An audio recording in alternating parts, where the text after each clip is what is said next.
श्री सद्गुरु महाराज की जय। सत्संग योग भाग एक। वेद भगवान उपदेश करते हैं कि हे मनुष्यों, जगत प्रसव करता ईश्वर का तत्व ज्ञान प्राप्त करने के लिए पहले बुद्धि योग और मानस योग तथा अग्नि की ज्योतियों का योग कर योग की इस दृढ़ भूमि को अपने अंदर अच्छी प्रकार धारण करें। बुद्धि योग मतलब सत्संग, मानस योग मतलब मानस जाप तथा मानस ध्यान, ज्योति योग मतलब दृष्टि योग। ध्यान बिंदु उपनिषद। यदि यदि शैल शमम पापम विस्तीर्णम बहुयोजनम भिद्यते ध्यान योगेन नान्यो वेद कदाचन। अर्थ: कई योजन तक फैला हुआ पहाड़ के समान यदि पाप हो तो वह ध्यान योग से नष्ट हो जाता है। इसके समान पापों को नष्ट करने वाला कभी कुछ नहीं हुआ है। बीजाक्षरम परम बिंदुम नादम तस्योपरि स्थितम सशब्दम चाक्षरे क्षीणे निशब्दम परम पदम। परम बिंदु ही बीजाक्षर है, इसके ऊपर नाद है। नाद जब अक्षर अनाश ब्रह्म में लय हो जाता है तो निशब्द परम पद है। गांधी जी ने कहा, जिस राम नाम को मैं सब बीमारियों की रामवान दवा कहता हूँ, वह राम न तो ऐतिहासिक या तवारीखी राम है और न उन लोगों का राम है जो उसका इस्तेमाल जादू टोने के लिए करते हैं। सब रोगों की रामबाण दवा के रूप में मैं जिस राम का नाम जुझाता हूँ वह तो खुद ईश्वर ही है। सबके साथ मिलकर मजमे की शक्ल में प्रार्थना करने का राज या रहस्य यह है कि उसका एक दूसरे पर जो शांत प्रभाव पड़ता है वह आध्यात्मिक उन्नति या रूहानी तरक्की की राह में मददगार हो जाता है। तो हम लोग जो अभी जूम सत्संग में साथ में मिलकर सत्संग कर रहे हैं, उसका ये बेनिफिट है कि एक दूसरे की शांति हम लोग को मिलती है, शांत प्रभाव पड़ता है। श्री सद्गुरु महाराज की जय। जीवन काल में मुक्ति प्राप्त कीजिए। प्यारे लोगों, कलेशों से छूटने के लिए मनुष्य को स्वाभाविक ही अंतर प्रेरणा होती है। शरीर धारण करना ही कलेशों का कारण है। किसी लोक में रहो, उस लोक में रहने योग्य शरीर धारण करके रहो। कलेश से छुट्टी नहीं है। नर लोग को लोग प्रत्यक्ष देखते हैं और स्वगादी लोगों के लिए पुराणों में पढ़ते हैं।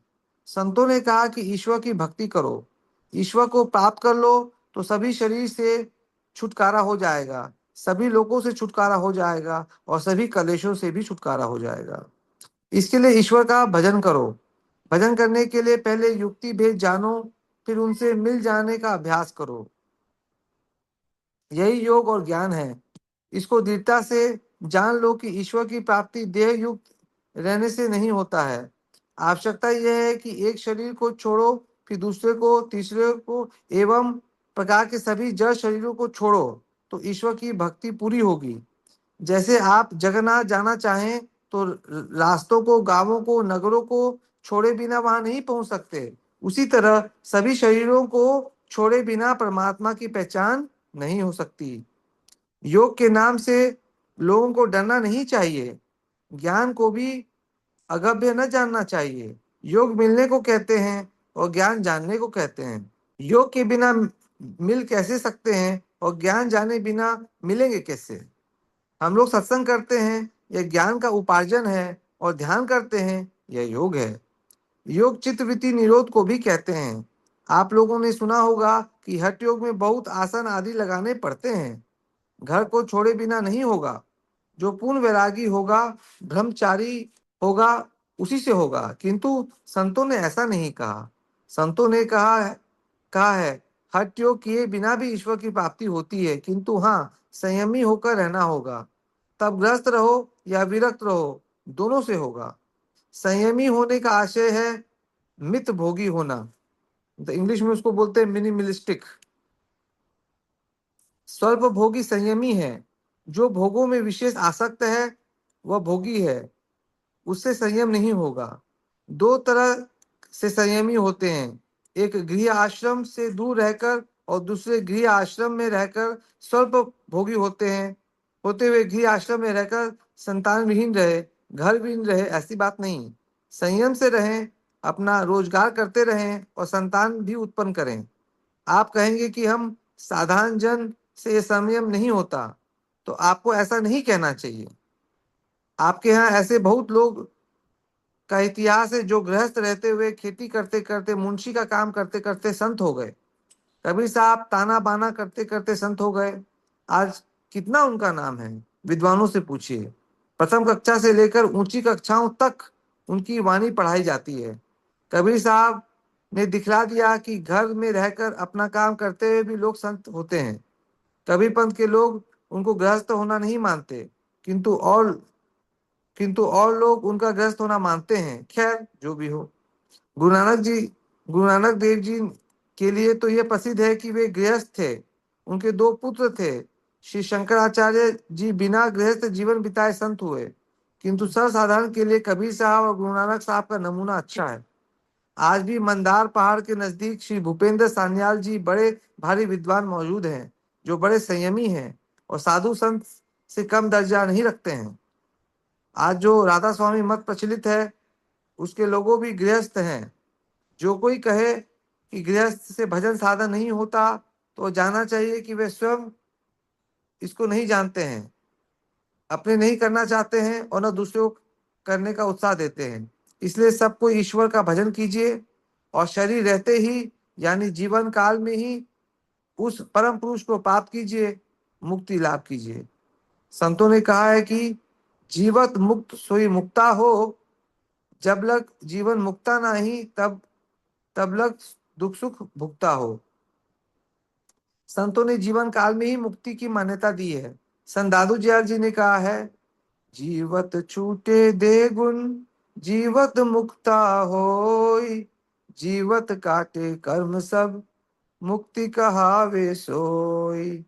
जीवत जगपति को मिले, जीवत आत्म राम, जीवत दर्शन देखिए, दादू मन विश्राम। जीवत मेला ना भया, जीवत परस न होई, जीवत जगपति ना मिले, दादू बूढ़े सोई। मुआ पीछे मुक्ति बतावे, मुआ पीछे मेला, मुआ पीछे अमर अभय, दादू हीला। आप लोगों ने उपनिषद के पाठ में भी सुना है कि मरने पर जो मुक्ति होती है वह मुक्ति नहीं है। आप कहेंगे कि घृत शरीर छोड़कर भगवान के रूप को धरकर बैकुंठ चला गया, उसकी मुक्ति हो गई, तो जानना चाहिए कि यह असली मुक्ति नहीं है। मुक्ति चार प्रकार की होती है: सालोक्य मुक्ति, सामीप्य मुक्ति, सारूप्य मुक्ति और सायुज्य मुक्ति। ये चारों मुक्ति असली मुक्तियां नहीं है। असली मुक्ति वह है जिसमें किसी प्रकार की देह नहीं रहे, उसी को ब्रह्म निर्वाण भी कहते हैं। इसके लिए कोशिश कीजिए। एक शरीर में नहीं होगा तो दूसरे तीसरे किसी न किसी शरीर में अवश्य होगा। भगवान श्री कृष्ण की बात याद कीजिए जो उन्होंने गीता में कही है, योग के आरंभ का नाश नहीं होता, उसका उल्टा परिणाम नहीं होता और वह महाभय से बचाता है। जिस जन्म में आपको स्वयं मालूम हो जाए कि यह जड़ है और यह चेतन है, उसी जन्म में आपको ब्रह्म निर्वाण हो जाएगा। भगवान श्री कृष्ण ने कहा है कि जो थोड़ा भी योग अभ्यास करेंगे तो शरीर छूटने पर वह बहुत दिनों तक स्वर्गादि सुखों को भोगेंगे।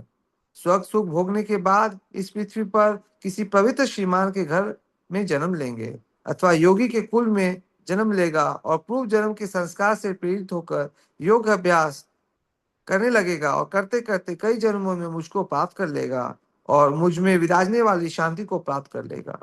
इस योग अभ्यास को बारंबार करते रहो, कभी मत छोड़ो। किसी के बहकावे में मत पड़ो कि नहीं होगा। आरंभ कैसे किया जाएगा, इसके लिए संतों की वाणियां हैं। स्थूल साधना से सूक्ष्मतम साधना तक करने के लिए मोटा जप, मोटा ध्यान, फिर दृष्टि साधन और अंत में शब्द साधन। यही चार बातें हैं। मरने का डर नहीं करना चाहिए। शरीर मरता है, आप नहीं मरेंगे। जिसको मरने की आदत हो गई है वह मरने से क्यों डरेगा। इसलिए कबीर साहब ने कहा है, जो मरने से जग डरे, मेरा मन आनंद, कब मरी हो कब पाहियो, पूरन परमानंद। मरने का डर उसको है जो बुरे बुरे कर्मों को करता है। क्योंकि उसकी दुर्गति होती है। भगवान श्री कृष्ण ने कहा है, प्रयाण काले मन साचलेन भक्ति युक्तो योग बलेन च भूर्व मध्य प्राण भावेश्य सम्यक सत तम परम पुरुष मुपैति दिव्यम। प्रयाण काल में अर्थात मरने के समय अचल मन से भक्ति योग युक्त होकर अपने प्राण को दोनों भवों के बीच में रखकर जो शरीर छोड़ता है वह दिव्य परम पुरुष को प्राप्त करता है। जिसको जीते जी इसका खूब हिसक लगेगा उसका कल्याण होगा। जीते जी जो भावना होगी मरने के समय वही होगी, जैसे जड़ भरत की हुई थी। हिरनी की बच्चे में उसकी आसक्ति थी तो शरीर छूटने पर उसको हिरण का शरीर मिला। साधन भजन की बात मन में बराबर लानी चाहिए। जो कहे कि हमको बाल बच्चे की सेवा तथा अपने काम धंधों से फुर्सत नहीं है, हम भजन ध्यान नहीं करेंगे, तो मैं कहता हूँ कि आपको मरने की फुर्सत है। यदि आपको मरने की फुर्सत नहीं है तो क्या मौत इसको मान सकती है? समय पर आपको मरना ही पड़ेगा। इसलिए सब कामों को करते हुए कुछ समय बचा बचा कर ध्यान योग अभ्यास भी किया कीजिए। श्री सद्गुरु महाराज की जय। श्री सद्गुरु महाराज की मंगल मूर्ति सतगुरु मिलवे सर्वाधार मंगल में मंगल करण विनो बारंबार धन्य धन्य सदगुरु सुखद महिमा कही न जाय जो कछु कहूँ तुमरी कृपा मोते कछु न बसाय पुनश्च सब धरती कागज करूं लेखन सब बन राय सात समुद्र की मसी करूं गुरु गुण लिखा न जाए। बोले प्रेम से श्री सद्गुरु महाराज की। और व्यक्त रूप से विराजमान संत सद्गुरु महाराज के श्री चरणों में कोटि कोटि कोटि कोटि कोटि कोटि। अव्यक्त रूप से विराजमान संत सद्गुरु महर्षि संत श्री परमहंस जी महाराज के श्री चरणों में कोटि कोटि कोटि कोटि कोटि कोटि नमन। आज बड़े संयोग से पधारे साई साहब को शत शत नमन शत शत नमन शत शत नमन।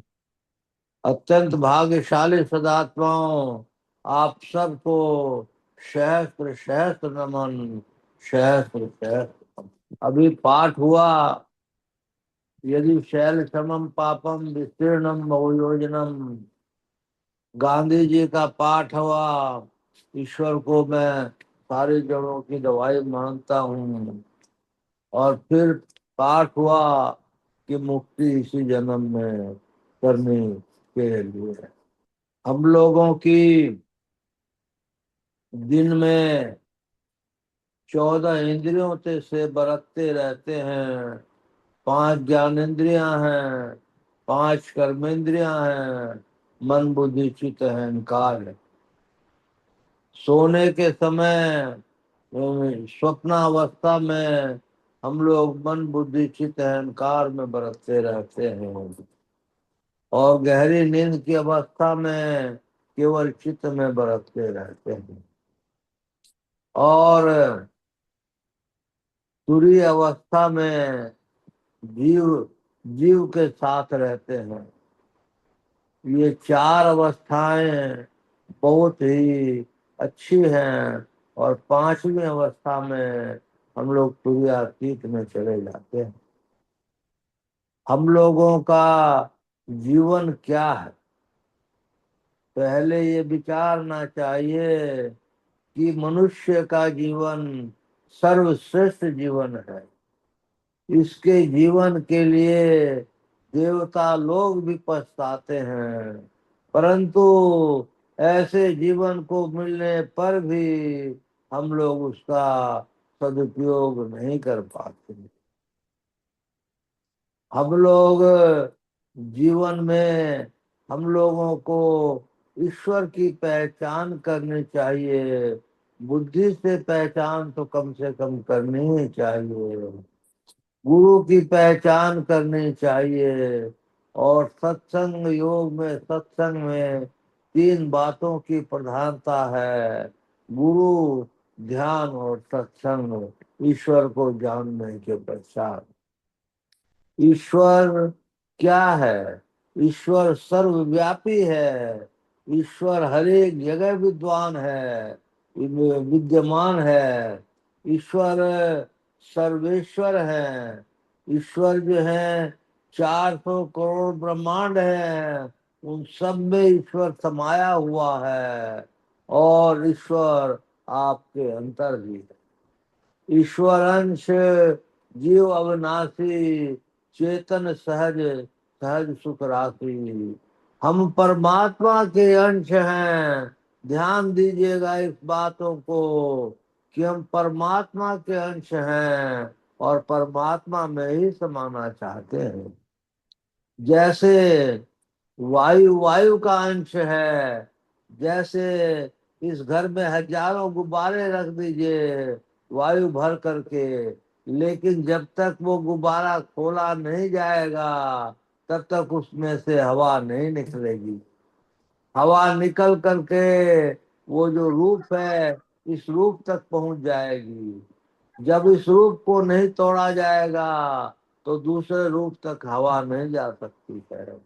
और उसको भी नहीं तोड़ा जाएगा तो तीसरे रूप तक हवा नहीं जा सकती है।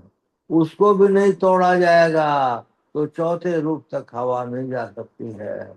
उसको भी जब तोड़ दिया जाएगा तो ऊपर आकाश में जा करके हवा हवा में मिल जाती है। इसी तरह से पानी पानी में मिल जाता है। अपना अपना जो तत्व है वो उसी में मिलकर उसको चैन आता है। इसी तरह सब दुखों का जड़ है हमारा शरीर धारण करना। हम सर्वेश्वर के अंश हैं। सर्वेश्वर से मिलने से ही हमारे सारे दुखों का छुटकारा होगा। अब सर्वेश्वर से मिले तो कैसे मिले? सर्वेश्वर से मिलने के लिए भगवान श्री कृष्ण ने 6ठे अध्याय में ध्यान का एक ये रखा है, जिसमें यम है, नियम है, आसन है, प्राणायाम है, प्रत्याहार है, धारणा है, ध्यान है और समाधि है। ये 8 अंगों का सहारा हम लोगों को संत मत में भी बहुत अच्छी तरह से मिलता है, उपनिषदों में भी मिलता है और हर एक आध्यात्मिक किताबों में मिलता है। हम लोगों को इस बात पे दृढ़ होना चाहिए कि हमारा एक समय का भोजन छूट जाए तो छूट जाए, परंतु सत्संग और ध्यान नहीं छूटे। भोजन शरीर के लिए आवश्यक है और ध्यान और सत्संग आत्मा के लिए आवश्यक है। आत्मा अमर है और शरीर नश्वर है।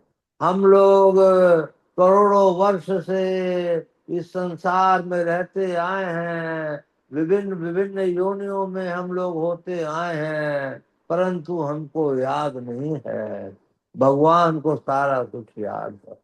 इसी तरह से जो अच्छे उत्कृष्ट साधु हो गए हैं, जो केवल शरीर में अपने आप को ले चले हैं, उनको सारा कुछ याद है और हम लोगों को कुछ भी याद नहीं। अब मैं विषय पर आता हूँ कि मनुष्य जन्म क्यों सर्वश्रेष्ठ है। मनुष्य जन्म इसलिए सर्वश्रेष्ठ है कि वही एक जीवन सर्वेश्वर को पा सकता है। देवता लोग भी सर्वेश्वर को नहीं पा सकते और जो है 4 योनियों में कोई भी जीव सर्वेश्वर को नहीं पा सकता। सर्वेश्वर को पाने के लिए एक ही एक युक्ति है जो गुरु बताएंगे। गुरु किसको कहते हैं? गुरु उसको कहते हैं जिन्होंने जीवन काल में सर्वेश्वर के दर्शन कर लिए हो। उनके शिष्यों को, जिनको दीक्षा देने का अधिकार है, वो भी मतलब दीक्षा गुरु कहलाते हैं। लेकिन मानना ये पड़ता है कि वो दीक्षा जो है गुरु महाराज ही दे रहे हैं, क्योंकि गुरु महाराज ने उनको नामांकित किया है। इस तरह से हम लोगों को क्या करना है कि पहला तो किसी भी तरह से मनुष्य जन्म मिलना ही मिलना चाहिए। मनुष्य जन्म मिलने के लिए संत महात्माओं ने कहा है कि आप अपने को प्रकाश में अवस्थित करो, तो मनुष्य जन्म कोई नहीं रोक सकता। परंतु गुरु महाराज ने और कृपा हम लोगों पर की है। वो कृपा का नाम है कि दोनों समय मन से स्तुति प्रार्थना करने पर भी मनुष्य जीवन मिलता है। संतोष यादुका जी की डायरी में गुरु महाराज ने लिख दिया। इसलिए हम लोग इतना तो कर ही सकते हैं कि दोनों समय मन से गुरु की स्तुति प्रार्थना कर सके।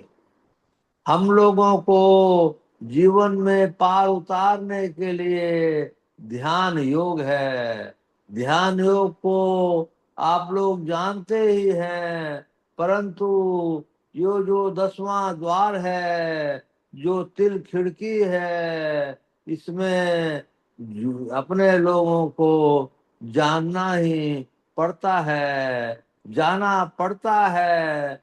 जो चल जाता है वो बड़भागी है। इसका भेद गुरु ही बता सकते हैं।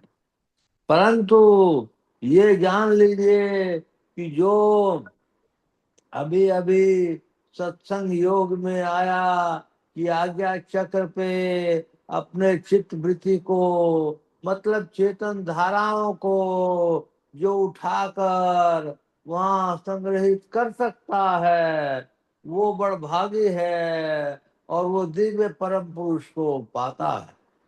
दिव्य परम पुरुष को पाता है कौन? जो अपनी सारी चेतन धाराओं को अपने दोनों भवों के बीच में स्थापित कर लेता है, वो दिव्य परम पुरुष को पाता है।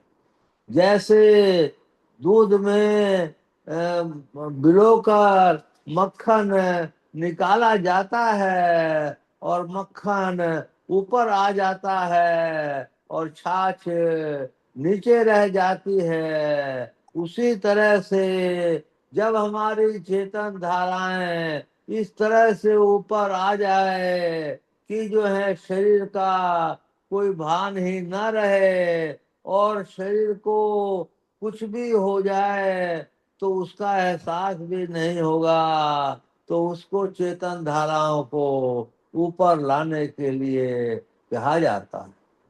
गुरु महाराज का एक दफे हरनिया में ऑपरेशन हुआ था, हरनिया का। तो डॉक्टरों ने कहा कि स्तन क्या वो सुंघाना पड़ता है?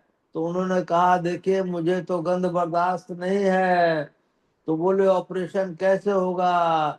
बोले क्या करना है? बोला काट पीट करनी पड़ेगी। तो गुरु महाराज ने कहा कि आप 5 मिनट का हमको समय दीजिए, और वो अपने चेतन धाराओं को ऊपर ले गए। डॉक्टरों ने काट पीट किया और उसके बाद थोड़ी देर के बाद डॉक्टरों ने कहा कि ऑपरेशन सफल हो गया।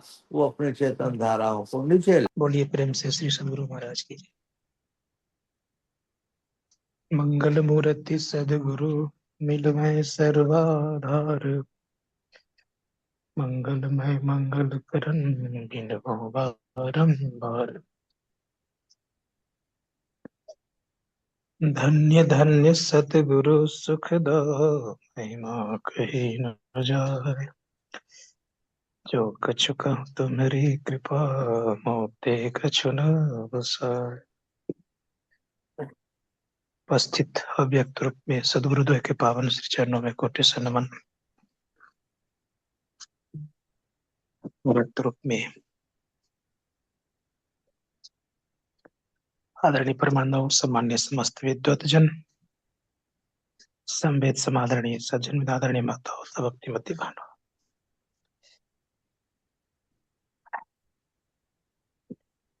अवश्य ही हम लोगों को ये गुरु महाराज ने अनमोल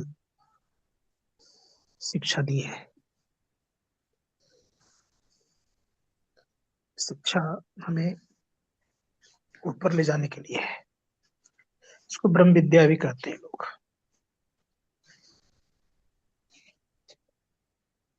इसे मोक्ष मार्ग भी कहा जाता है। धर्मशास्त्रकार कहते हैं चेतन को समेटने की जो कला है,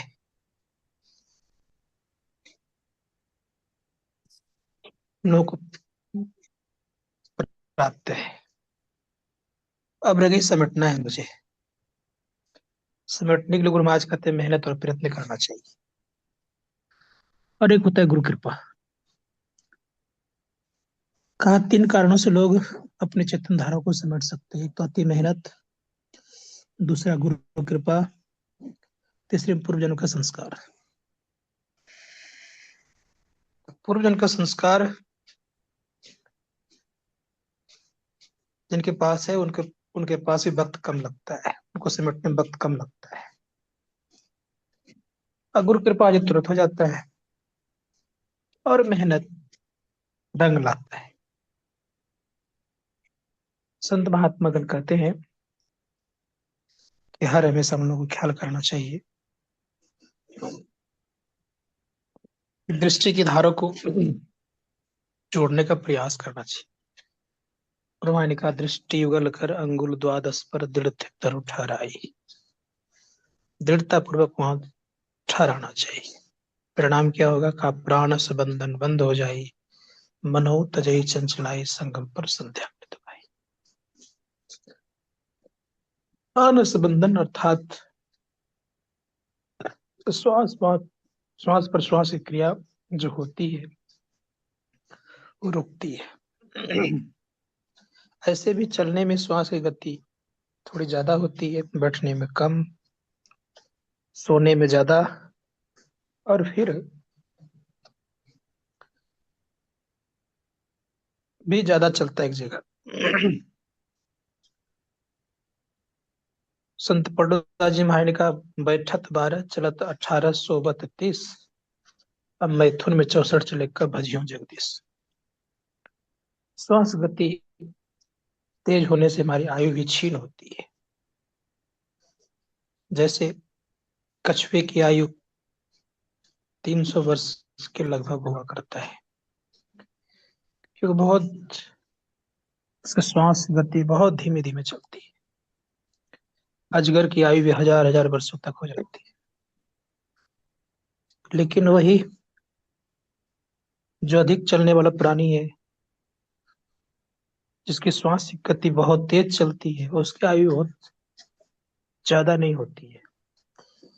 जैसे 8-10 साल में जिसको खरहे कहते खरगोश, उसकी मृत्यु हो जाती है। बैल की आयु 20 साल तक, कुत्ते की आयु 20 साल। जितना श्वास को बर्बाद करते हैं उसकी आयु बहुत कम हुआ करती है। बात ये भी कही गई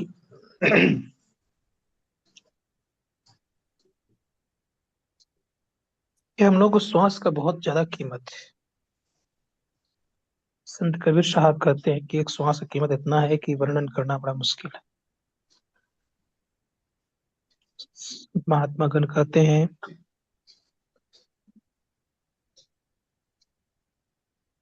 कि अगर एक श्वास खाली जाता है तो 14 लोग की संपत्ति देने पर भी पूरा नहीं होता है।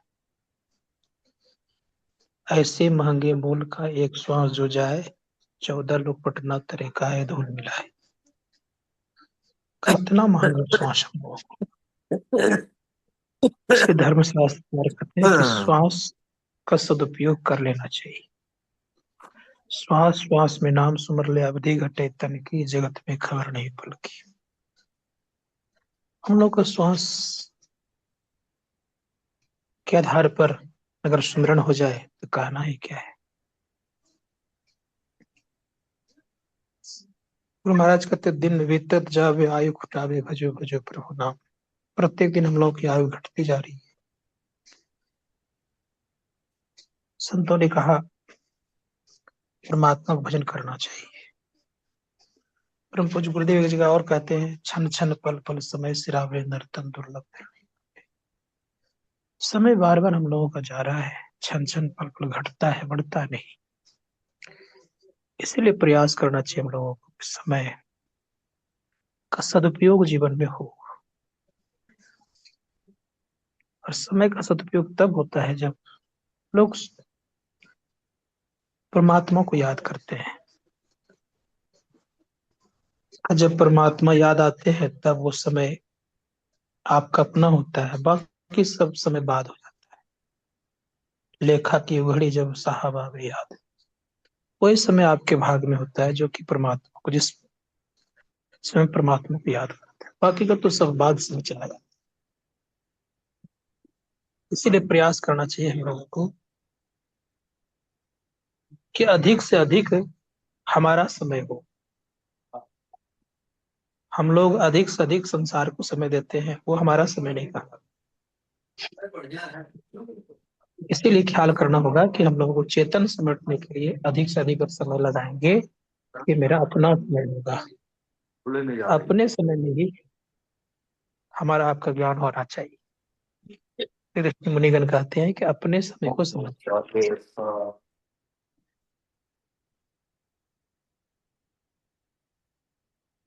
तो संतों ने कहा कि अपना समय क्या है, का अपने रास्ता पे चलना अपना समय है। ये भी जानना पड़ेगा। अपना रास्ता कहाँ, तो कहा मकर तार जीव का बाटा। ये जीव का बाटा अपना रास्ता है। बाटा करते रास्ता को, का जीव के रास्ते पे जो चलता है वो अपना काम कर लेता है। अर्थात जिस रास्ते से हम लोग आए हैं उस रास्ते पर अगर चलना प्रारंभ कर दें तो अपना कार्य हो गया। हम लोग आए हैं शब्द और प्रकाश के जरिए से नीचे, कहाँ आ गए, अंधकार में। गुरुदेव कहते तू उतरी पड़ी उत्तम माही पीवनी शब्द में, या इते पड़े गए दूर चलो निशब्द। हम लोग थे निशब्द में, आ गए कहाँ, पर शब्द में, फिर प्रकाश में, फिर अंधकार में आ गए। इसी कारण से हम लोग दूर हो गए। तो क्या करना पड़ेगा, उलटना पड़ेगा। तो इसके लिए क्या करना पड़ेगा, तो का उलटी पाछ लो, पैड़ो पकड़ो, पसरा मना बंद। उलट करके रास्ता पकड़ना चाहिए। जब उलट कर रास्ता पकड़ेंगे तो ऊर्ध्वगमन हमारा होगा। और जब उलट कर रास्ता नहीं पकड़ेंगे तो अधःगमन में हम लोग हैं। अर्थात ऊर्ध्वमुखी नहीं है, हम लोगों का नीचे जाना हो जाता है। इसीलिए धर्मशास्त्रकार कहते हैं कि नीचे में ही बहुत सारी गलतियां होती हैं। दुख सुख जो भी आता है नीचे के कर्म के आधार पर आता है। पिंड से ब्रह्मांड में जाने वाले के जीवन में याद रखिएगा, जो ब्रह्मांड में जाता है ब्रह्मांड में गलतियां नहीं होती। गलतियां होती ही नहीं। जब भी गलतियां होती है तो पिंड में होती है। इसलिए संतों ने कहा कि पाप पुण्य पिंड में ही रहने पर स्थिति बनती है। धर्मशास्त्रकार ने कहा कि इसके शरीर की भी बहुत बड़ा महत्व है, तो हम लोग ये ख्याल करना। जब चेतन समेटा जाएगा तब कोई गलतियां जल्दी नहीं होगी। नहीं समेटना जाता है तो गलतियां होती हैं। इसलिए पसरे मन से बहुत सारे लोग गलतियां कर बैठते हैं। धर्मशास्त्रकार कहते हैं कि समेटने की कला समेटेंगे तो गलतियां नहीं होगी। तो क्या है समेटने की कला, तो गुरु नानक जी महाराज कहते हैं एक दृष्ट करी समसरि जाने, जोगी कहिए सोई। जोगी तो बनना ही होगा। भगवान श्री कृष्ण भी कहते हैं कि कर्म योगी बनना चाहिए। और गुरु नानक जी महाराज कहते हैं जोगी वो कहलाता है जो दृष्टि की धारों को जोड़ता है। याद रखेंगे, जो दृष्टि के धारों को जोड़ता है वो योगी कहलाता है। इसीलिए सदैव ख्याल रखना चाहिए हम लोगों को कि दृष्टि के धारों को जोड़ना चाहिए। दृष्टि की धारा जुटेगी तो उसमें चेतन की स्थिति बनी रहेगी, और चेतन की स्थिति बनी रहेगी तो आगे बढ़ेगा लोग। इसीलिए सदैव इसका ख्याल करते हुए हम लोगों को ये ध्यान देना होगा कि जितना सिमटा होगा हमारा जीवन में उतना हमारा ऊर्ध्वगमन होगा। इसलिए ऊर्ध्वगमन करने के लिए सिमटाव की जरूरत है। तो मंत्र जप से सिमटाव करते हैं लोग, फिर मानस ध्यान से करते हैं लोग। इसीलिए मंत्र जप भी जरूरी है और मानस ध्यान भी जरूरी है। हम लोग को ख्याल करना चाहिए, मंत्र जप खूब जपे और साथ ही साथ मानस ध्यान भी करें, तब दृष्टि योग क्रिया करने में आपको सहूलियत होगा, आसान होगा। और दृष्टि योग क्रिया करेंगे तो दृष्टि टिकने पर आपको सुख लगेगा। इसलिए गुरुदेव ने कहा है कि जिनकी दृष्टि टिकती है तो उनको सुख लगता है। इसलिए कहा सुख पाओ रे भाई कहाँ, त्यागी चढ़ो दसम द्वारे सुख पाओ रे भाई। हम 9 द्वारों में रोज घूमते फिरते रहते हैं, लेकिन कहा जब 3 से 9 द्वारों को त्याग करके 10वें द्वार में चढ़ेंगे तो सुख को प्राप्त करेंगे। तो सुख प्राप्त करना है तो 10वें द्वार में चढ़ना चाहिए। इसके लिए प्रयास प्रयत्न करते रहना चाहिए, रोज अभ्यास करना चाहिए। बोलिए प्रेम से श्री सद्गुरु महाराज की जय। बंदगी सबको।